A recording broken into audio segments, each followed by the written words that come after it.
ఏదైతే వారి జనాభాను పరిగణలోకి తీసుకుంటూ వారికి స్థానిక సంస్థల ఎన్నికల్లో కానీ స్థానిక సంస్థల ఎన్నికలతో పాటుగా విద్యా ఉద్యోగాలలో 42% రిజర్వేషన్ కల్పింపు చేయబడడం జరుగుతుందని రాహుల్ గాంధీ గారు కామారెడ్డి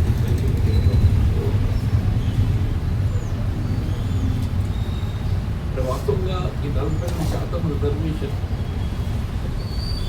కల్పనకు సంబంధించి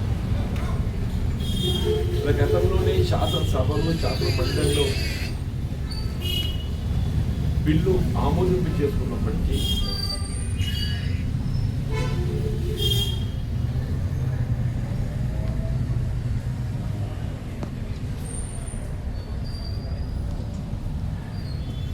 గవర్నర్ గారు ఏదైతున్నదో దానికి ఆమోద ముద్ర వేయవలసినటువంటి ఒక గవర్నర్ గారు ఏ శాసనసభ కానీ శాసన మండలిలో కానీ మనం పాస్ చేసుకుంటూ బిల్లులు దాని చట్టబద్ధత లభించబడాలి అంటే గవర్నర్ గారు రాజముద్ర వేయాలి. మరి గవర్నర్ గారు ఏదైతున్నదో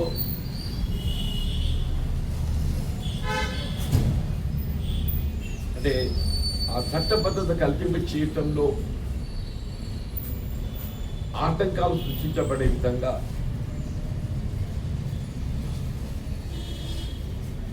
ఆమోదం తెలపకుండా భారత రాష్ట్రపతికి నివేదించడం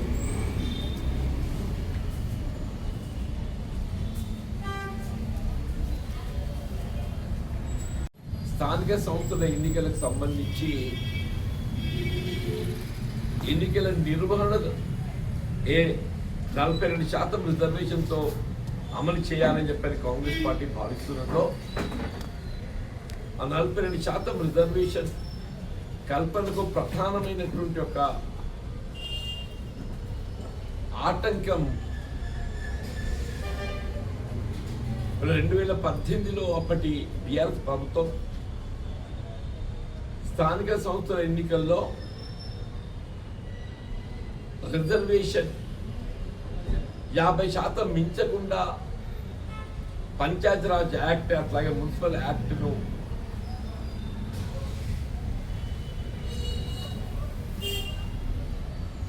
మార్పు చేయడంతో మరి అది కూడా పెద్ద ఆటంకంగా తయారైందని చెప్పాలి తప్పదు.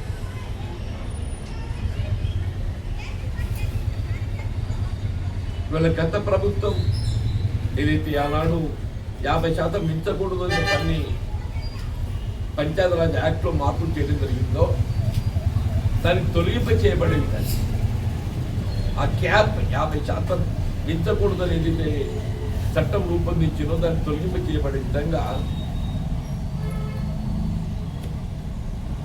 మనకు జూలైలో అప్పుడు శాసనసభ సమావేశాలు నిర్వహణలో లేకపోవడంతో ఆర్డినెన్స్ జారీ చేసుకున్నాం. ఆ ఆర్డినెన్స్ ను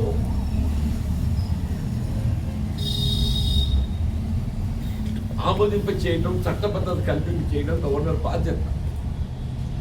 ఏదైతే రాష్ట్ర ప్రభుత్వం నివేదించిన ఆర్డినెన్స్ కు చట్టబద్ధత కల్పింప చేయడం గవర్నర్ బాధ్యత.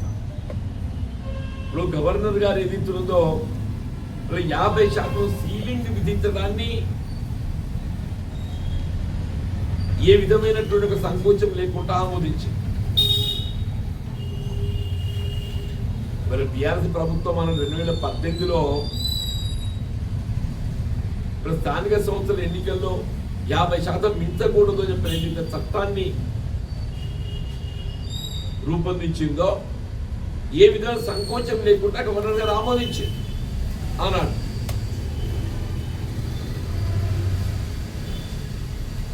మరి అదే 50% మించకూడదు అని ఉన్నటువంటి క్యాప్ తొలగింప చేయబడే విధంగా రాష్ట్ర ప్రభుత్వం విధించింది వాళ్ళ రేవంత్ రెడ్డి గారి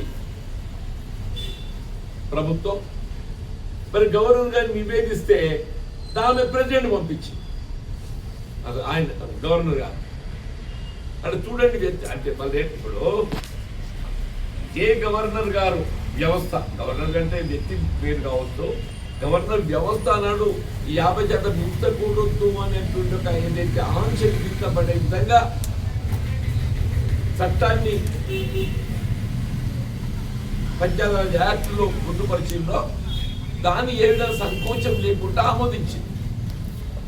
ఆధ్వర్యంలో అది తొలగింపజేయబడే విధంగా ఆర్డినెన్స్ జారీ చేస్తే ప్రభుత్వం నివేదిస్తే దాన్ని ఆమోద ముద్ర వేయవలసింది వేయకుండా రాష్ట్రపతి నివేదించింది. They see the difference.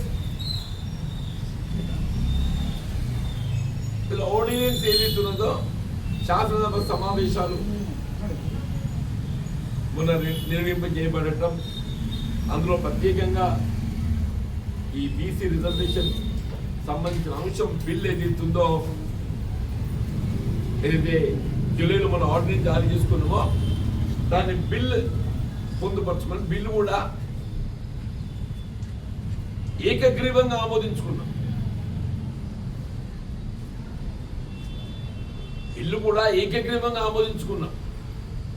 అంటే ఇప్పుడు శాసనసభ అనేది ప్రజాభిప్రాయానికి వేదిక. శాసనసభ అనేది ప్రజాభిప్రాయానికి వేదిక. ఇప్పుడు శాసనసభలో వివిధ రాజకీయ పార్టీలు ప్రాతినిధ్యం వహించేటువంటి సభ్యులు అందరూ ఉన్నారు. అందులో కాంగ్రెస్ ఉన్నది, టిఆర్ఎస్ ఉన్నది, బీజేపీ ఉన్నది, ఎంఐఎం ఉన్నది, సిపిఐ. వివిధ రాజకీయ పక్షాలు అందరూ కూడా ఇలా బలహీన వర్గాలకు కల్పింపజేయబడే రిజర్వేషన్ పట్ల భిన్నాభిప్రాయం చేయకుండా అందరూ కూడా 42% రిజర్వేషన్ కల్పింపచేయాలని ఒక భావన, అభిప్రాయం, ఏకాభిప్రాయం వ్యక్తం చేసి బిల్లు ఆమోదించు.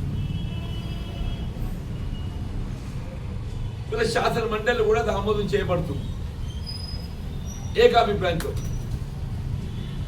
మరి గవర్నర్ గారు ఏదైతుందో మొత్తం శాసనసభ భిన్నాభిప్రాయం లేకుండా ఏకాభిప్రాయంతో ఎప్పుడైతే 42% రిజర్వేషన్ కల్పింపజేయబడటానికి ఆమోదం తెలుపుతుందో 13 యాడ్ అవుతే 4 ఎంత యాడ్ అవుతుంది నేను లెక్క చెప్తాను. అందరూ ఈ 1.7 కిలో పట్టుకొచ్చిండు అని అనుకునేది. నేను 7 కిలో పట్టుకురాలి ఉన్నదే లెక్క చెప్తాను. 29కి 13 యాడ్ అయినప్పుడు 4 ఎంత యాడ్ అవుతుంది? 4 ఎంత యాడ్ అవుతుంది? 1.8 అవుతుంది.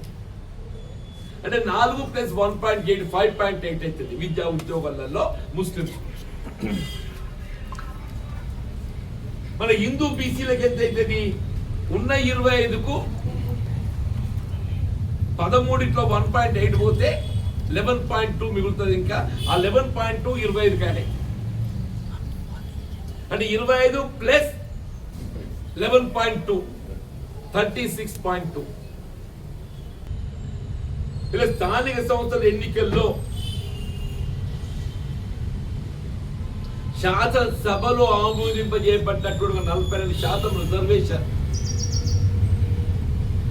ఇలా బలహీన వర్గాలకు సంబంధించి స్థానిక సంస్థలే కానీ విద్యా ఉద్యోగాల్లో కానీ అమల్లో సమస్య ఉత్పన్నం కావడానికి, సమస్య సృష్టి చేయబడటానికి, ఉత్పన్నం కాదు సమస్య సృష్టింపజేయబడటానికి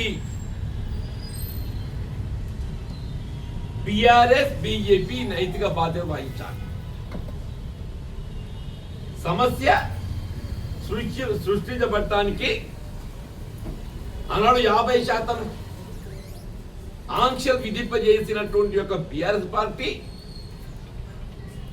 బీఆర్ఎస్ ఎందుకో కూడా చెప్పాలి కానీ నేను, మీరు 18లో పంచాయతీరాజ్ యాక్ట్ అమలు చేసి 50% ఆంక్ష విధించింది కదా, కాబట్టి బీఆర్ఎస్ వీళ్ళు అమలుకు శాసనసభలో మీరు అమలు తెలిపి కూడా కేంద్రంలో అధికారంలో ఉండి గవర్నర్ గారు దానికి ఆమోద ముద్ర వేయకుండా భారత రాష్ట్రంలో చేయబడి అక్కడ దాన్ని పెండింగ్ పెట్టడం, ఇది భారతీయ జనతా పార్టీ. అంటే ఇవాళ బలహీన వర్గాలకు 42% రిజర్వేషన్ కల్పింపజేయబడటంలో అది స్థానిక సంస్థలే కానీ విద్యా ఉద్యోగాలలో కానీ ఇది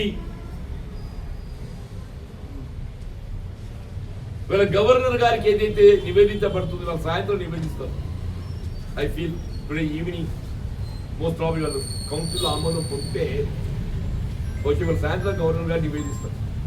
ఆ తక్షణమే 42% ఆమోదింపు చేయబడే విధంగా గవర్నర్ గారికి ఏదైతే ఉందో తగు నిర్ణయం తీసుకునే విధంగా మరి ఇప్పుడు గవర్నర్ గారు ఆమె ఎంత స్వతంత్ర వ్యవస్థ అయినప్పటికీ కేంద్ర హోంశాఖ పరిధిలో పనిచేస్తారు అని చెప్పని నైతిక బాధ్యత వహించాలి. ఇప్పటికైనా మీరు ఈ 2 ధోరణి వీడి ఈ 40% రిజర్వేషన్ అమలుకి ఏదైతుందో శాసనసభలో మీ అభిప్రాయం ఏమైతే వ్యక్తం చేసిందో దానికి అనుగుణంగా మీరు కట్టుబడి తోడ్పడండి.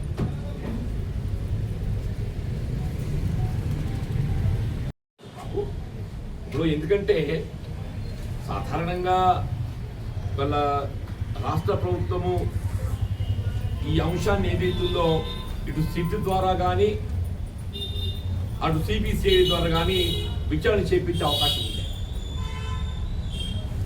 సిట్ కానీ సిబిసిఐడి రెండు కూడా రాష్ట్ర ప్రభుత్వ పరిధిలోని విచారణ సంస్థలు.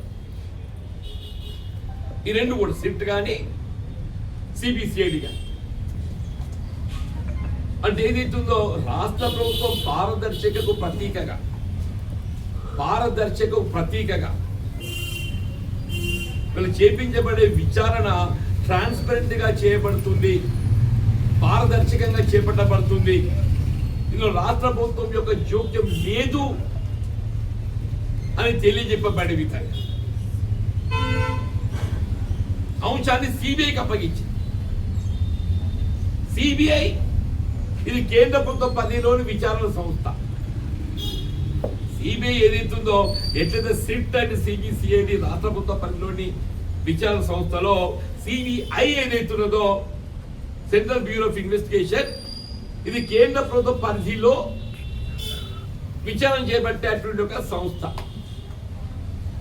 అంటే రాష్ట్ర ప్రభుత్వం కాంగ్రెస్ పార్టీ ఇంత ట్రాన్స్పరెంట్ ఉంది కదా అంటే ఏ విధమైన అపోహలకు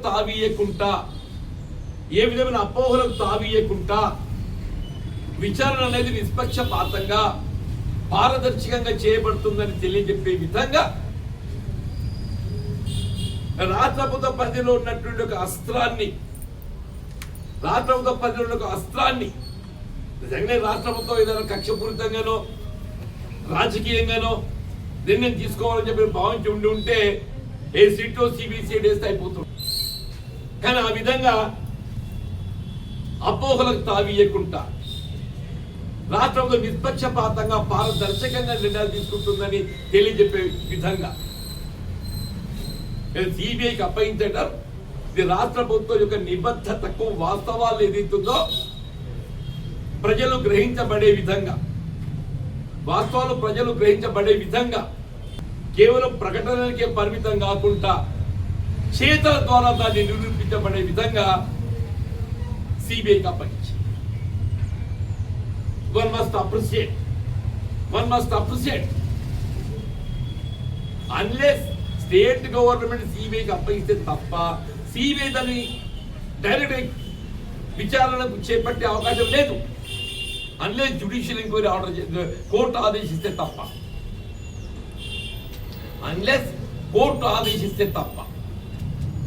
కానీ రాష్ట్ర ప్రభుత్వం కాంగ్రెస్ పార్టీ వీళ్ళ నిష్పక్షపాతకు ట్రాన్స్పరెన్సీకి పారదర్శకతకు నిదర్శనంగా వాస్తవాలు ఏదైతే ప్రజలు గ్రహించబడే విధంగా. ఇక్కడ సమస్య ఏంటంటే దోషి ఎవరని తేలడమే కాదు, వాస్తవాలు ప్రజలు గ్రహించాలి. దానికి అనుగుణంగా ఏదైతుందో నేనే ఉండబడే విధంగా సిబిఐకి అప్పగించడం it's really appreciable by one and all. మరి ఎవ్వరు కూడా ఏదైతుందో కామెంట్ చేసే అవకాశం హర్షం వ్యక్తం చేస్తున్నాం. మా జగిత్యాల కాంగ్రెస్ పార్టీ మిత్రుడు మంచిగా అడిగాడు.